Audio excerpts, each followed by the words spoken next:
Yo confío en que todo padre sabio aquí está consciente de que si quiere hacer un buen trabajo en la vida de sus hijos, no puede limitarse a lidiar solo con su conducta.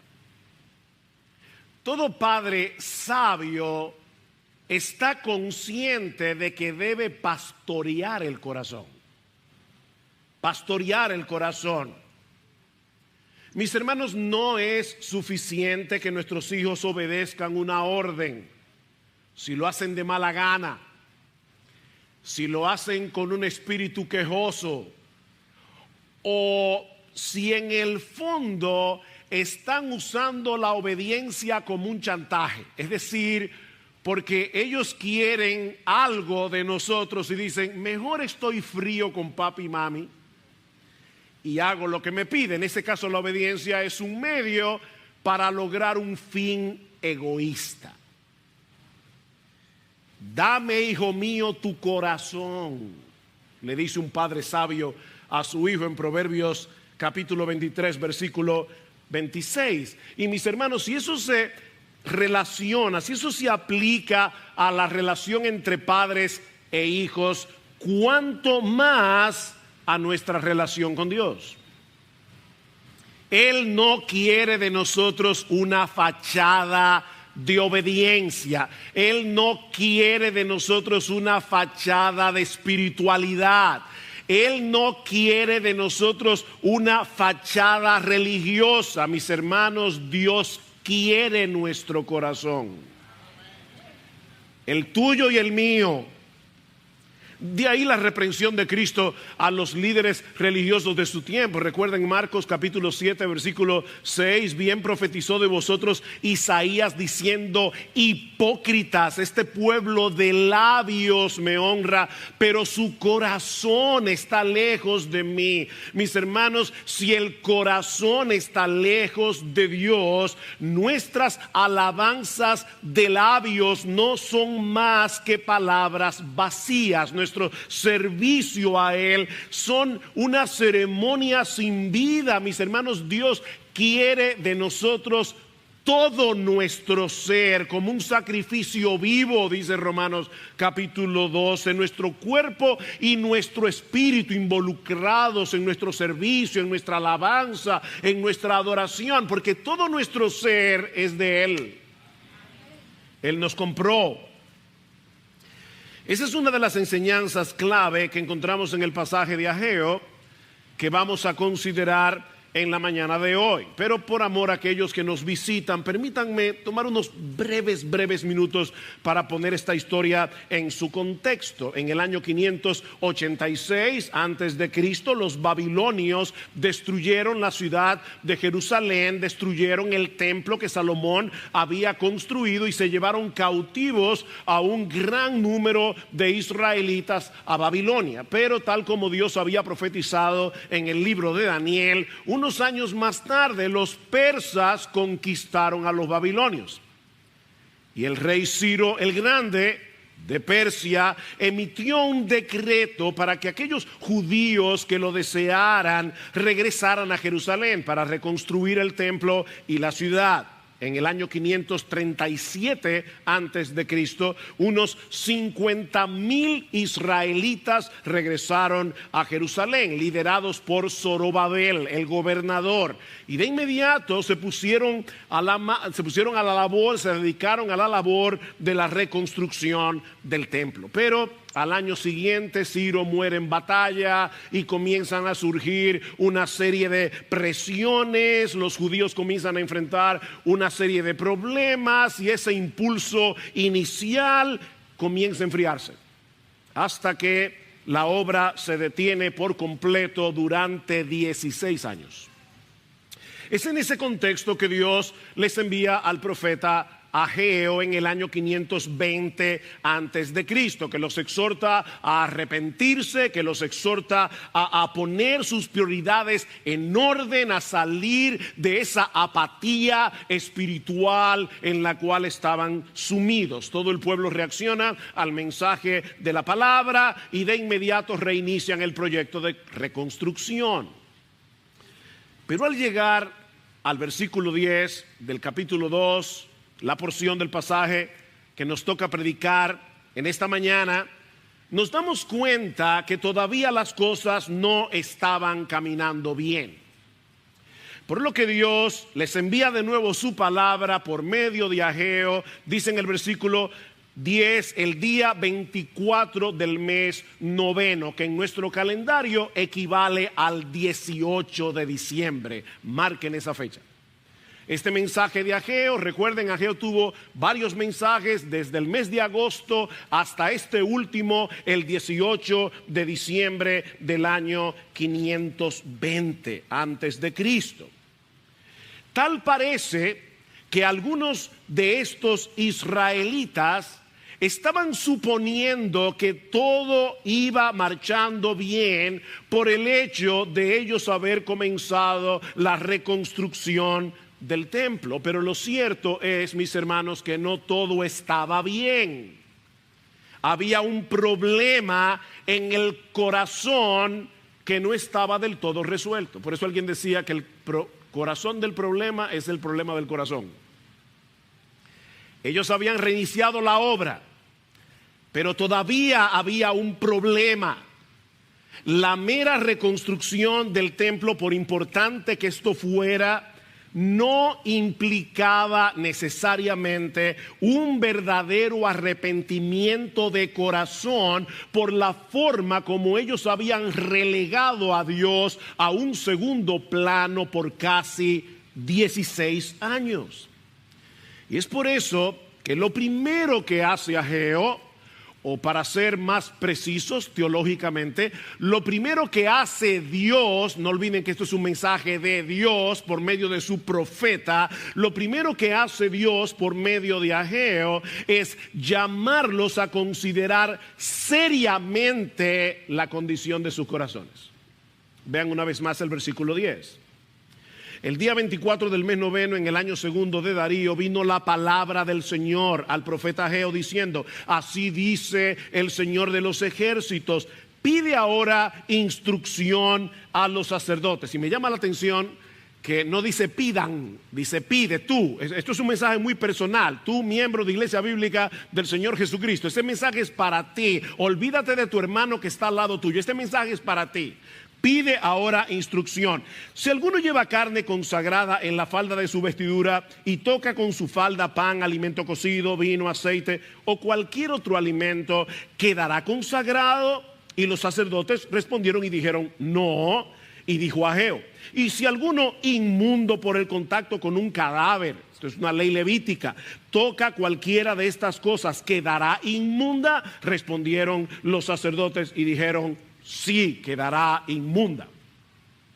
En el Antiguo Testamento, los sacerdotes tenían la responsabilidad de instruir al pueblo sobre los diversos aspectos morales, civiles y ceremoniales de la ley de Dios. Así que Dios le ordena al pueblo que consultaran con los sacerdotes sobre las implicaciones de algunas de las leyes relacionadas con la impureza ceremonial, sobre todo en el libro de Levítico. Y yo sé, mis hermanos, que para nosotros esto es hoy algo extraño. Nosotros no solemos pensar en esas categorías de puro o impuro ceremonialmente hablando. Nosotros vamos a un funeral y si es una persona amada, tocamos el féretro, tocamos el cadáver y eso no nos vuelve impuros ceremonialmente. Pero eso no era así en el Antiguo Testamento.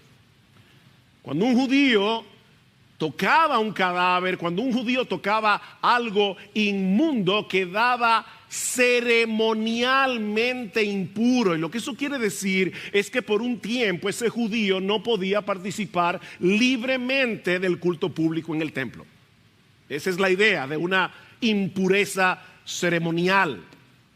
Es en ese contexto que ahora Dios le dice: pregúntale al sacerdote qué pasaría si él llevara en la falda de su manto, como era la costumbre, una carne que había sido consagrada y ahora toca algún otro tipo de alimento, pan, aceite, vino o otro pedazo de carne. ¿Eso haría que ese otro alimento quedara consagrado? Y el sacerdote responde correctamente: no, eso no se pega. La consagración no se pega. Pero ¿qué pasa si es al revés? Pregunta a Dios. Que alguien en estado de impureza ceremonial, tal vez por haber tocado a un cadáver, tocara cualquiera de esas cosas, pan, aceite, cualquier alimento. En ese caso, el alimento quedaría inmundo, y los sacerdotes entonces correctamente responden que sí. El principio, mis hermanos, que está detrás de estas leyes ceremoniales es muy simple. La santidad no se pega, pero la impureza es altamente contagiosa. La santidad no se pega. La impureza, la inmundicia es altamente contagiosa. Tal vez nos ayude un ejemplo cotidiano. Niños, escúchenme, quiero hacerles una pregunta. Niños jóvenes que están aquí. Imagínate que tú tienes una camisa blanca acabadita de lavar, está totalmente limpia, y a ti se te ocurre la brillante idea de usar tu camisa blanca para limpiar una superficie que está manchada de aceite. Y la pregunta es: ¿la blancura y la limpieza de la camisa van a hacer que la mancha desaparezca, o lo que va a suceder es que la mancha va a dañar la camisa? La respuesta es muy obvia, ¿no? La mancha no va a desaparecer, la camisa quedará manchada. Otro ejemplo. Hace unos meses, pocos meses atrás, 2 o 3, yo estaba en la ciudad de Orlando, en una labor ministerial. Y yo estoy observando a la hermana, estoy hablando con ella en la cocina mientras ella está preparando el desayuno. Ella está haciendo una tortilla de huevos. Y yo veo que de repente, antes de poner la tortilla de huevo en el sartén, la hermana bota la mezcla en la basura. Y yo le pregunto qué pasó. Y dice, bueno, que había un huevo podrido. Fíjense, el punto es este. Si yo estoy haciendo una tortilla de 6 huevos, y uno de los huevos, uno solo, está dañado, si lo mezclo con los 5 huevos que están buenos, estos 5 huevos buenos no van a arreglar el que está podrido, sino que el podrido va a dañar toda la mezcla. Ven que el principio no es tan complicado de entender. La santidad no se pega, pero la inmundicia sí. La inmundicia sí. Y lo mismo sucede a nivel moral, lo mismo sucede a nivel espiritual. Miren, mis hermanos, estar al lado de una persona santa no te santifica. Y tú puedes pasarte 25 años al lado de ella, y eso automáticamente no te santifica. O apliquemos a las actividades religiosas. Venir los domingos a la iglesia regularmente, fielmente, cada semana. Cantar los himnos con los ojos cerrados, las manos levantadas. Escuchar la predicación de la palabra. Ninguna de esas cosas te santifica automáticamente. Tú puedes hacer eso por 10, 15, 20, 30 años y eso no te santifica. Ahora noten, Dios usa esos medios para santificarnos, siempre que ellos nos acerquen a Él en arrepentimiento y fe. Si nuestro corazón está lejos de Dios, estar en el lugar correcto, haciendo las cosas correctas, no te sirve de nada. No te sirve de nada. No será de ningún beneficio. Debemos arrepentirnos de nuestros pecados.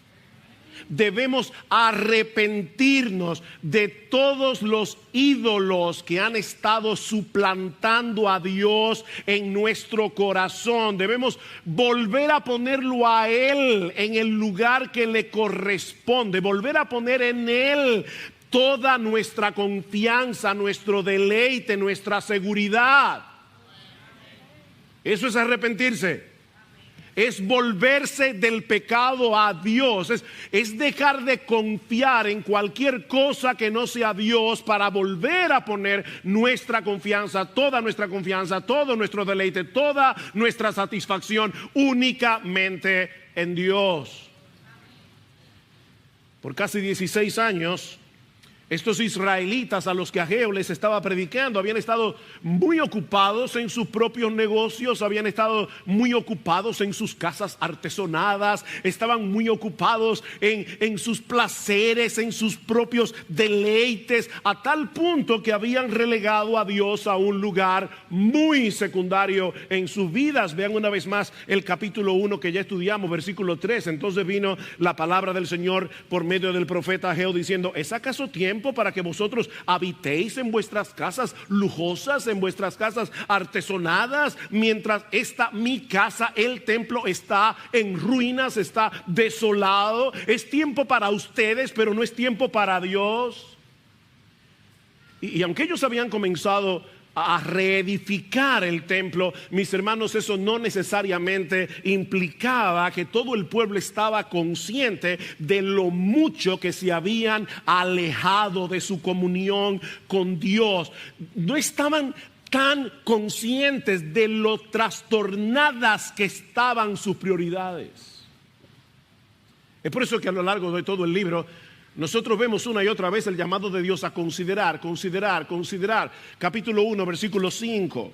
Ahora pues, así dice el Señor de los ejércitos: considerad bien vuestros caminos. Dios no quiere de nosotros un activismo irreflexivo. Versículo 7, así dice el Señor de los ejércitos: considerad bien vuestros caminos. Versículo 15 del capítulo 2, ahora pues, considerad bien esto de hoy en adelante. Versículo 18, pero considerad bien esto desde hoy en adelante. Y al final del versículo 18, considerad bien.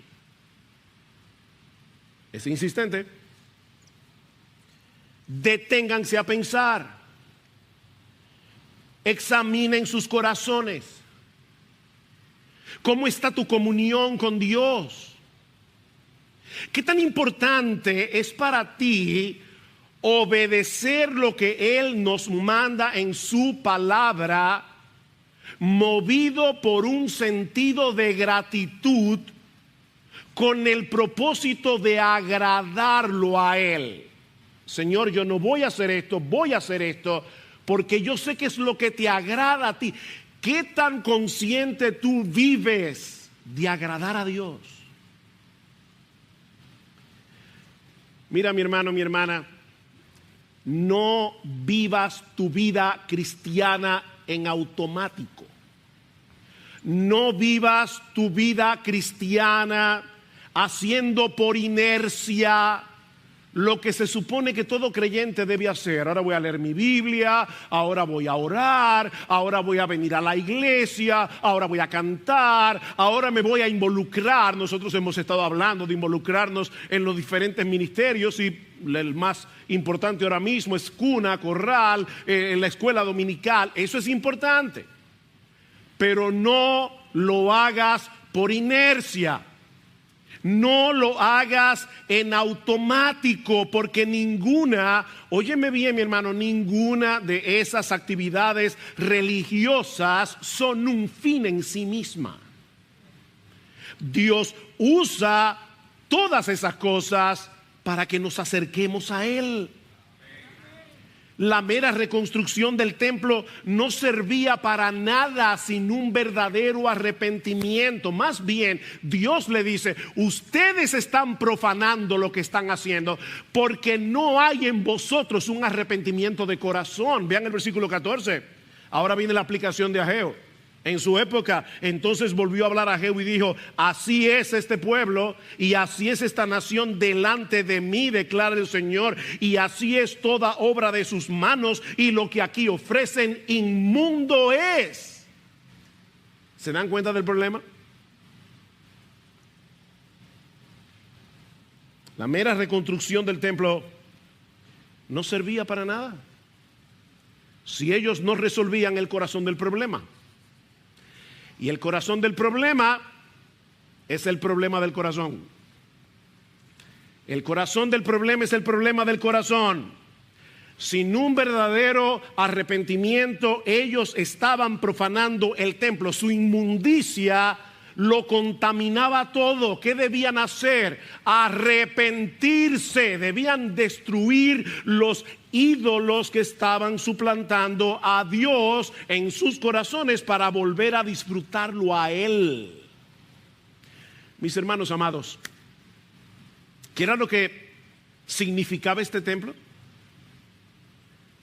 ¿Era simplemente construir un edificio y ya todo estaba bien?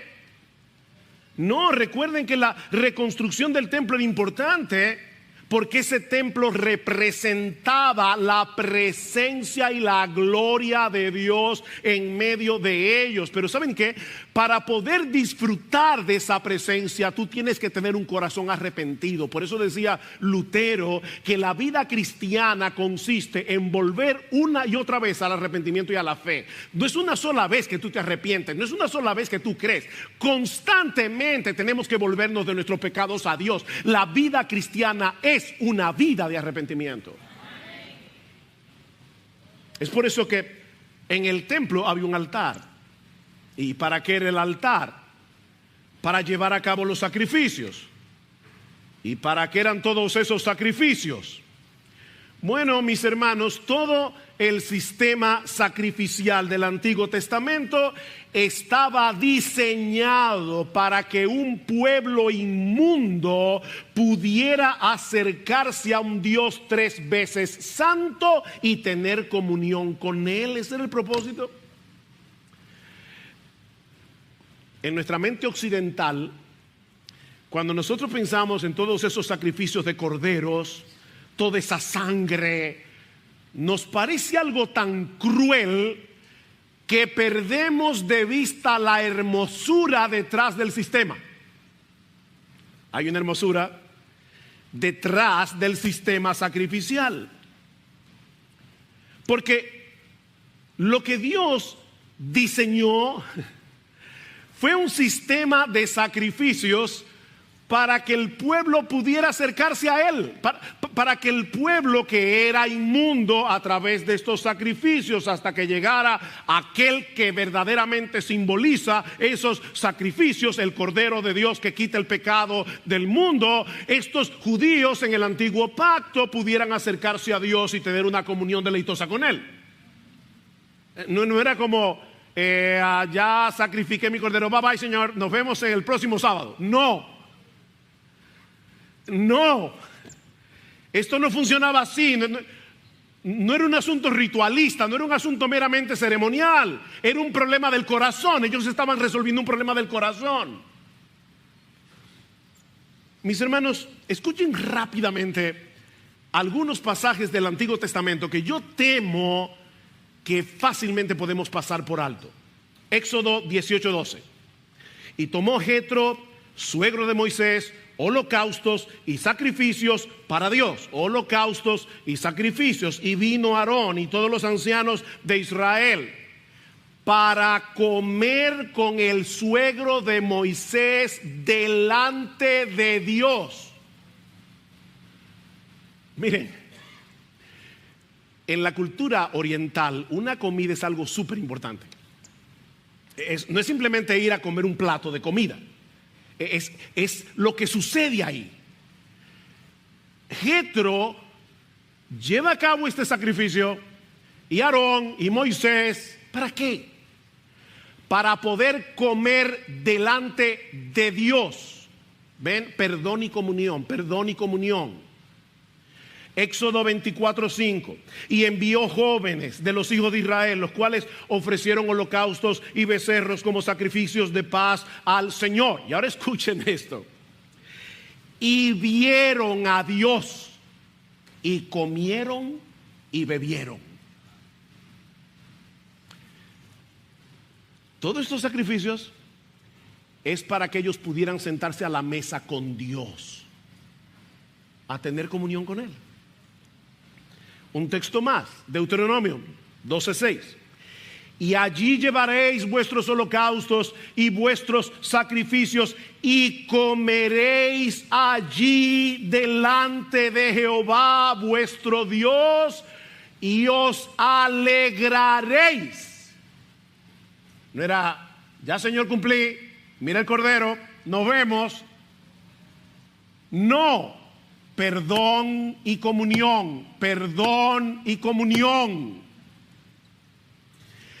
Todo el sistema sacrificial del Antiguo Testamento fue diseñado para proveer perdón y comunión, para poder sentarse a comer con el Dios soberano, con el Rey de los Reyes, con el Señor de los Señores. No podemos disfrutar al Dios Santo sin arrepentimiento.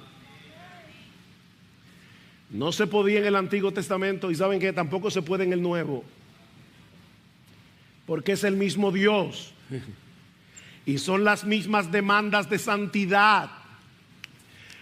En 2 Corintios, Pablo le dice a una iglesia cristiana, 2 Corintios 6:16, él le pregunta: ¿hay algún acuerdo entre el templo de Dios y los ídolos? ¿Será que acaso Dios envió una embajada de paz y ya se reconcilió con los ídolos y ya hay un acuerdo? Por supuesto que no. Y ahora escuchen: porque vosotros sois el templo del Dios viviente, como Dios dijo: habitaré y andaré entre ellos y seré su Dios. ¿Tú sabías que Dios está aquí caminando en medio nuestro? Habitaré y andaré entre ellos, y ellos serán mi pueblo. Pero aquí hay una demanda: por lo cual salid de en medio de ellos y apartaos, dice el Señor, y no toquéis lo inmundo, y yo os recibiré y seré para vosotros por padre, y vosotros me seréis hijos e hijas, dice el Señor de los ejércitos. Aquí está la versión nuevo testamentaria del pasaje de Ageo. Es el mismo Dios, las mismas demandas: no toquen lo inmundo. Mis hermanos, voy a hacer una comparación que obviamente no es del todo precisa, porque, como he dicho muchas veces, la cosa ilustrada nunca ilustra perfectamente lo que ilustra. Es una ilustración, valga la redundancia. Tú quieres tener una deleitosa comunión con tu esposa, agrádala. ¿O qué tú pretendes? Que tú la puedes tratar como si fuera cualquier cosa y entonces después tú quieres que ella esté contigo de risita. Ahora fíjate, ella sigue siendo tu esposa por un pacto que tú hiciste con ella. Ella no deja de ser tu esposa por cómo tú te comportes. Yo estoy hablando, si tú quieres disfrutar de una deleitosa comunión con tu esposa, agrádala. Es fácil de entender, ¿verdad? ¿Qué sigue diciendo Pablo? Así que, amados, aquí está su conclusión: puesto que tenemos tales promesas, limpiémonos de toda contaminación de carne y de espíritu, perfeccionando la santidad en el temor de Dios. Lo que Pablo está diciendo es que si Dios ha prometido habitar en medio nuestro, ¿no debería ser eso una razón suficiente para tomar en serio la santidad de nuestro corazón? Para evitar intencionalmente todo aquello que pueda ser ofensivo a Dios, que pueda alejarnos de Él. tenemos un gran privilegio, dice Pablo. Dios habita en medio nuestro. ¡Wow! Ahora vivamos en consecuencia. Seamos coherentes. Los israelitas de los días de Ageo preferían disfrutar de sus casas lujosas, no de Dios. No, Dios puede esperar, pero no mi casa, no mis placeres, no mis lujos, no mis deleites, no mi entretenimiento. Dios puede esperar, esto no. Y es por eso que ahora, en la segunda parte del mensaje, aquí va mi segundo encabezado, Dios, a través de Ageo, también llama al pueblo a recordar la profunda insatisfacción que ellos cosecharon como consecuencia de haberlo relegado a él a un lugar muy secundario en sus vidas. Recuerden vuestra insatisfacción, versículo 15. Ahora pues considerad bien esto de hoy en adelante, antes que se pusiera piedra sobre piedra en el templo del Señor. Desde aquel tiempo venía alguno a un montón de 20 medidas y había solo 10, eran menos. Venía alguno al lagar para sacar 50 cántaros y resulta que solo había 20. Y ahora Dios les explica por qué. Os herí con viento abrasador, con añublo, con granizo, en toda obra de vuestras manos, pero ninguno de vosotros se volvió a mí, dice el Señor. ¿Ven el punto? No es difícil. Esta parte del mensaje es muy parecida al primero que Ageo predicó en el mes de agosto, 3 meses antes. Noten el versículo 6 del capítulo 1. Sembráis mucho, pero recogéis poco. Coméis, pero no hay suficiente para que os saciéis. Bebéis, pero no hay suficiente para que os embriaguéis. Os vestís, pero nadie se calienta. Y el que recibe salario en bolsa rota. Y luego a partir del versículo 11, Dios le está diciendo: fui yo el que llamó la sequía. Fui yo el que hice que la tierra no produjera fruto. Yo fui que lo hice. Nosotros solemos hablar de las leyes naturales y fácilmente podemos olvidar que somos nosotros que le llamamos leyes naturales. La Biblia le llama la providencia de Dios. Es Dios el que maneja todas las cosas. Todas las cosas. El campo produce porque Dios hace que produzca. Cae lluvia como esta mañana porque Dios hace que caiga la lluvia. Es Dios el que gobierna su creación. Y Dios les está diciendo aquí: ¿saben qué? Ustedes estaban en la tierra prometida. Ustedes estaban en la tierra de bendición, recibiendo y experimentando maldición. ¿Saben por qué? Porque yo hice un pacto con ustedes y en ese pacto habían bendiciones si ustedes me obedecen y maldiciones si ustedes me desobedecían. Y el propósito es que se volvieran a mí.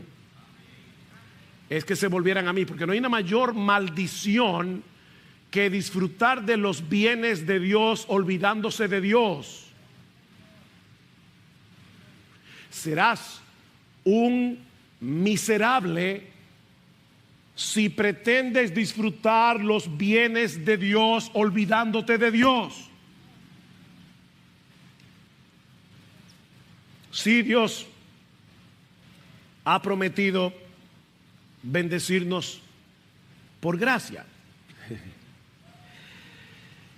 Y yo imagino que algunos pueden estar pensando: pastor, pero hay algo aquí que yo no entiendo. ¿Cómo compaginamos esto con la gracia de Dios? ¿Acaso no dice la Biblia que todo lo que Dios nos da lo recibimos de pura gracia y no como resultado de nuestra obediencia? Respuesta: eso es verdad en parte. Eso es verdad en parte. Y ahora yo quiero todas vuestras neuronas. Mis hermanos amados, nunca olvidemos que la mayor bendición que Dios tiene reservada para su pueblo es Él mismo. Lo que Dios quiere darnos es la enorme, maravillosa, extraordinaria bendición de estar con Él, de tener comunión con Él, de disfrutarlo a Él. Y es por eso que cuando Él nos ve cometiendo la locura, porque es una locura, de dejarlo a Él, como dice en Jeremías 2:13, que es una fuente de agua viva para acabar cisternas rotas que no retienen agua, ¿qué hace Dios? En su gracia nos disciplina para que volvamos a Él. ¿Ven el punto? Es una disciplina de amor. Dios al que ama disciplina. Eso no es lo que hacen los padres sabios, sensatos, que cuando ven a sus hijos coqueteando con algo que puede hacerles daño, les dicen no, no, hijo mío, no. Eso mismo hace Dios porque Él es un buen padre. Él es un buen padre y Dios al que ama disciplina. Óyeme bien, mi hermano, el mensaje de la gracia de Dios no está completo si olvidamos que la mayor bendición de Dios para sus hijos es el disfrute de la comunión con Él en el deleite de su santidad.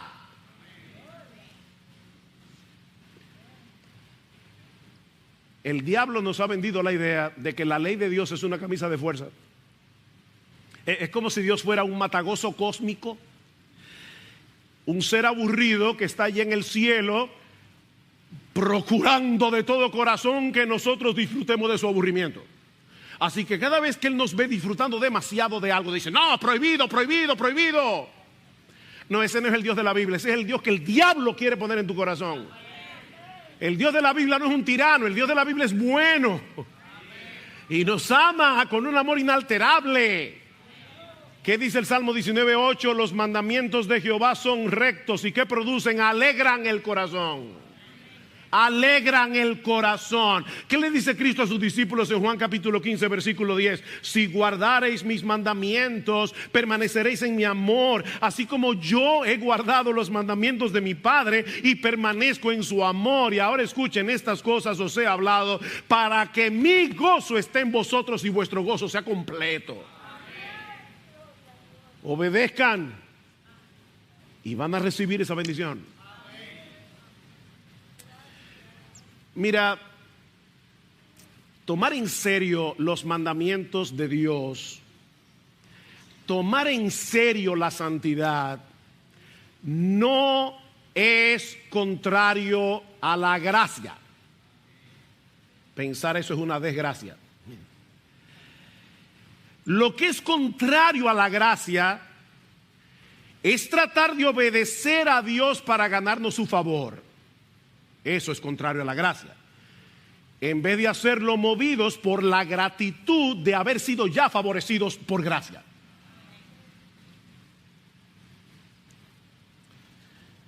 Bryan Chapell, en su libro Santidad por Gracia, y lamento que no esté en español, creo, dice lo siguiente al respecto. Oigan esto. El legalismo hace que los creyentes piensen que Dios los acepta por lo que ellos hacen. El libertinaje hace que los creyentes piensen que a Dios no le importa lo que ellos hacen. Ambos errores tienen terribles consecuencias espirituales. El legalismo y el libertinaje son primo hermanos. Los dos distorsionan a Dios y por lo tanto distorsionan su santidad y el deseo de Dios de que seamos santos porque Él es santo. Sigue diciendo Bryan Chapell, Dios no nos ama porque nosotros lo obedecemos. Olvídense de eso, Dios no nos ama porque nosotros le obedecemos, pero no podemos conocer las bendiciones de su amor sin la obediencia. las bendiciones de su amor, el deleite de su amor. Así que, dice Chappell, un enfoque en una gracia que subestima las demandas de obediencias del mismo Cristo niega el conocimiento de Cristo y su intimidad con Él. Eso no es gracia. ¿Qué dice Pablo en Romanos capítulo 6? Ustedes han muerto al pecado. No sigan obedeciendo al pecado. No sigan presentando vuestros cuerpos, vuestros miembros de vuestros cuerpos para servir a la iniquidad. ¿Saben por qué? Porque ya no estáis bajo la ley, sino bajo la gracia. Espérate. El pecado, dice Pablo, ya no se enseñoreará de vosotros. ¿Saben por qué? Porque ustedes no están bajo la ley, están bajo la gracia. Y yo creo que ese es uno de los textos más mal interpretados en el día de hoy. ¿Qué significa eso? El pecado ya no puede enseñorearse porque ustedes cambiaron de dueño. Cuando ustedes estaban bajo la ley, como seres humanos comunes y corrientes, antes de ser regenerados por Dios, antes de disfrutar de la nueva vida que ahora tenemos en Cristo, ustedes tenían la obligación de cumplir la ley porque Dios es Dios, pero no podían hacerlo. Ustedes tenían que obedecer, pero no podían obedecer porque eran esclavos del pecado. Pero ahora nosotros estamos en un nuevo régimen. Es el régimen de la gracia. Y en ese régimen, ahora Dios nos da los recursos que necesitamos para obedecer. Entonces, por eso el pecado ya no puede enseñorearse, el pecado ya no puede seguir controlándolos a su antojo, porque ya no están bajo el régimen de la ley, están bajo el régimen de la gracia. Y ese régimen trae consigo la capacidad de obedecer a Dios deleitosamente, no perfectamente, pero sí sinceramente. Aleluya, gloria a Dios. Es por eso que Ageo concluye su mensaje de parte de Dios con un llamado a descansar con esperanza en la bendición que acompaña la obediencia de corazón. Versículo 18. Pero considerad bien esto de hoy en adelante, desde el día 24 del mes noveno, desde el día en que se pusieron los cimientos del templo del Señor. Considerad bien. ¿Está todavía la semilla en el granero? No, ya la habían sembrado.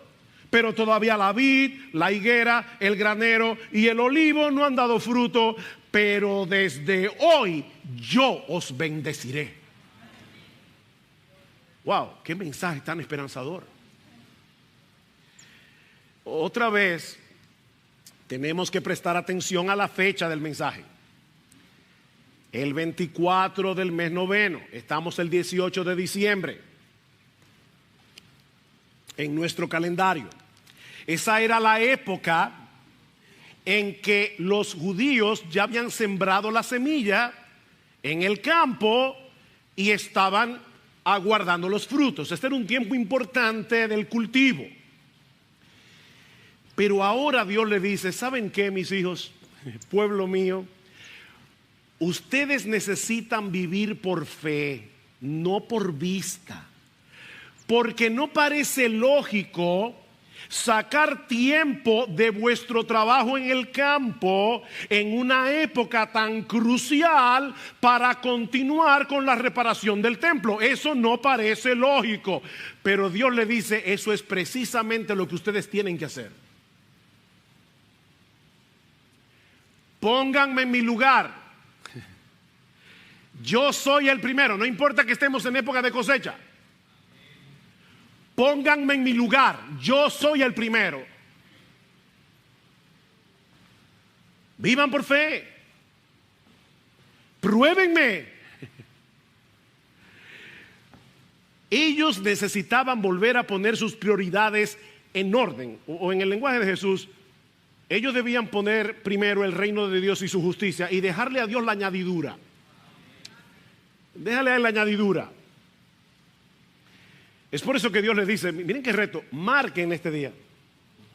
Márquenlo en su calendario, 18 de diciembre. Porque hoy comienza la temporada de bendición. Hasta ahora ustedes estaban en la tierra prometida, en la tierra bendita, experimentando la maldición del pacto por su desobediencia. Pero ahora que ustedes se están arrepintiendo de corazón y que están llevando sus sacrificios al altar, sabiendo lo que ese sacrificio realmente significa, con un corazón verdaderamente arrepentido, marquen ese día, porque la bendición comienza hoy. Marque ese día, mi hermano, ese día en que tú decidas vivir en integridad delante de Dios, en que tú decidas tomar a Dios en serio. Marque ese día. Poner el templo en primer lugar, en el lenguaje de Ageo, ¿verdad?, era volver a colocar la presencia y la gloria de Dios en medio de ellos, en el tope de sus prioridades. Era volver a disfrutar la comunión con Él al restaurar el altar, los sacrificios, para poder acercarse a Él en arrepentimiento y fe. Y el resultado sería la bendición de Dios, la bendición material por causa del pacto. Dios les dice: ustedes van a ver la cosecha que ustedes van a tener este año. Recuerden lo que les pasó en estos 16 años, que ustedes estaban ocupados de la cosecha y no de mí. Ahora ocúpense de mí y van a ver lo que cosechan. Pero sobre todas las cosas, la bendición de estar con Él. Confíen en mí y yo los bendeciré. Ese es el mensaje. Sí, la bendición de Dios es por gracia. Siempre por gracia. Como dice Jerry Bridges, nunca llegaremos a ser tan obedientes que merezcamos la bendición y el favor de Dios. Olvídate de eso. Ningún día bueno es lo suficientemente bueno como para que tú te ganes el favor de Dios. Olvídate de eso, que eso es legalismo. Pero nunca olvides que Él es la más grande bendición que Él nos concede de pura gracia. Él es la bendición. Y esa bendición se disfruta en arrepentimiento y fe. Pero en cuanto a mí, dice el salmista, el acercarme a Dios es el bien. ¿Cuál es el bien? Acercarme a Dios. Así que mi hermano, mi hermana, mantente en pie de guerra contra los ídolos de tu corazón. No vivas en automático, no vivas por inercia. Vive una vida de arrepentimiento y fe, volviéndote continuamente de tus pecados a Dios, y experimentarás la bendición de disfrutar de una comunión cercana y deleitosa con Él, sea que tengas mucho o que tengas poco.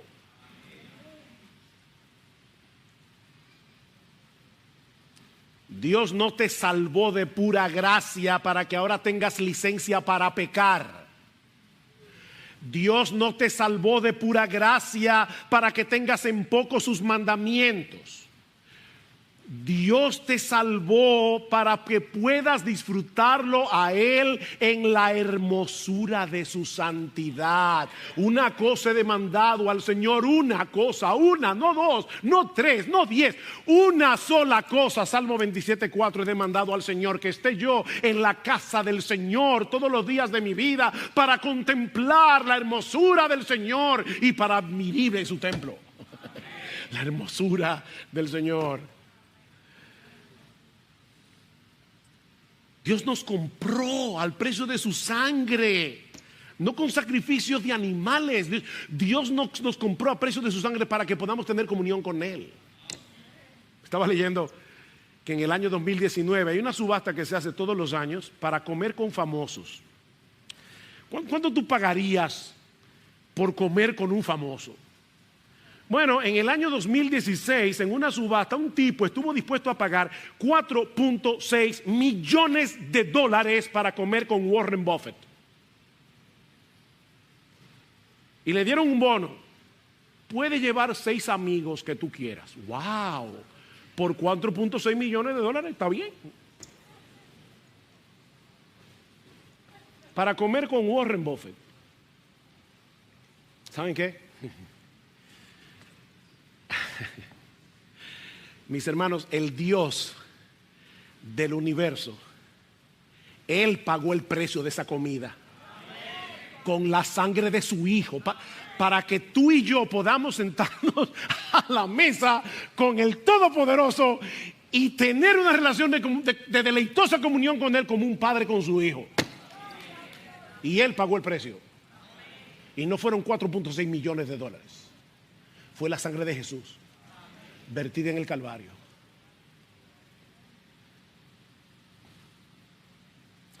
Hay un pasaje en el libro de Zacarías que sucede a la par con el ministerio de Ageo. Y eso es importante. Si ustedes van a Zacarías capítulo 1, verán que dice que Zacarías comenzó su ministerio en el 8º mes del año 520. El segundo año de Darío, el mismo año que Ageo está predicando. En el calendario nuestro, Zacarías comienza su ministerio a final de octubre, principio de noviembre. Y Ageo predicó este mensaje ¿cuándo? El 18 de diciembre. ¿Marcaron la fecha? Así que esto que Zacarías vio probablemente fue en el medio del segundo mensaje de Ageo y al tercero, predicando al mismo pueblo. Al mismo pueblo. El profeta tiene una visión. Él ve al sumo sacerdote Josué, el que vino con Zorobabel, vestido de ropas inmundas, y la idea es manchadas de estiércol. No olviden que en el mes séptimo se había llevado el día de la expiación, el día de Yom Kippur, y esto estaba muy fresco en su mente. Los sacerdotes tenían que estar muy bien lavados y sus ropas muy bien lavadas para poder ofrecer este sacrificio. Así que Zacarías ve en visión lo peor, lo más inmundo, lo más asqueroso que puede pasar con un sacerdote. Sus ropas estaban salpicadas de estiércol. Pero entonces el ángel del Señor ordenó a los que estaban delante de Josué que le quitaran sus vestiduras contaminadas, y le dice a Josué: mira que he quitado de ti tu iniquidad y te vestiré de ropas de gala. Y ahora viene la parte más gloriosa de este pasaje, versículos 8 y 9, Zacarías 3. Pues he aquí, yo voy a traer a mi siervo el renuevo, y quitaré la iniquidad de esta tierra en un solo día. ¿Ustedes se imaginan a Zacarías escuchando esto? Durante siglos el pueblo de Israel había estado presentando sacrificios de animales en el día de la expiación, porque nunca podían purificarse de una vez por todas de todos sus pecados. Ellos estaban muy conscientes de su contaminación, ellos estaban muy conscientes de su necesidad de purificación. Y ahora Dios le dice a Zacarías: mira, va a llegar un día en el que ya no se van a necesitar más sacrificios, porque yo voy a borrar por completo toda la iniquidad de la tierra en un solo día. ¿Cómo podía hacer esto? Eso es lo que vamos a recordar en la cena del Señor. Mi siervo el renuevo vendrá. Como dice un erudito del Antiguo Testamento, siglos más tarde otro Josué apareció. No olviden que Josué es el nombre de Jesús en hebreo. Jesús es griego, Josué es hebreo. Así que Josué es Jesús. Otro Josué apareció, y este nuevo Josué llevó a cabo un proceso a la inversa del que Ageo describe en nuestro pasaje. Él entró en contacto con nuestra inmundicia al cargar con nuestros pecados, pero en vez de contaminarse, Él nos purificó a nosotros. ¿Ven? El punto a la inversa. Ahora recuerden, Ageo predica este mensaje el 18 de diciembre, Zacarías probablemente un mes antes. Aquí hay un proceso al revés. El que no conoció pecado, por nosotros a él Dios lo hizo pecado, para que nosotros fuésemos hechos justicia de Dios en él. O como dice en Hebreos capítulo 10 versículo 14, con una sola ofrenda él hizo perfecto para siempre a los santificados, a ti y a mí. Para siempre, un solo sacrificio. Por eso es que debemos insistir en el hecho de que la misa es una de las más grandes blasfemias que el hombre se ha inventado, porque ahí se sacrifica a Cristo cada día, cada día. Cuando parten ese pan que supuestamente es la carne de Jesús, están sacrificando a Jesús. Eso es una blasfemia. Con una sola ofrenda Cristo hizo perfecto para siempre a los santificados. No necesitamos más sacrificios. Pero ¿para qué lo hizo Dios? ¿Para qué Dios hizo eso? Sigan leyendo Hebreos. Y llegamos al versículo 19. Y Dios le dice: puesto que ahora tenemos un camino nuevo y vivo, que fue abierto a través del velo de su propia carne, ¿qué debemos hacer? Acerquémonos confiadamente, con corazón sincero, en plena certidumbre de fe, purificados los corazones de mala conciencia y lavados los cuerpos con agua pura. El mismo mensaje de Ageo. Acerquémonos. Oh, mis hermanos, y ahora que vamos a hacer memoria de ese gran amor manifestado en el Calvario, este es un buen momento para examinar nuestros corazones. Mis hermanos, ¿de verdad creemos que nuestra satisfacción y felicidad dependen de tener comunión en santidad con el Dios vivo y verdadero? ¿Tú crees eso? Yo tengo que preguntarme, yo creo eso realmente. Que los mandamientos de Jehová son rectos y que alegran el corazón.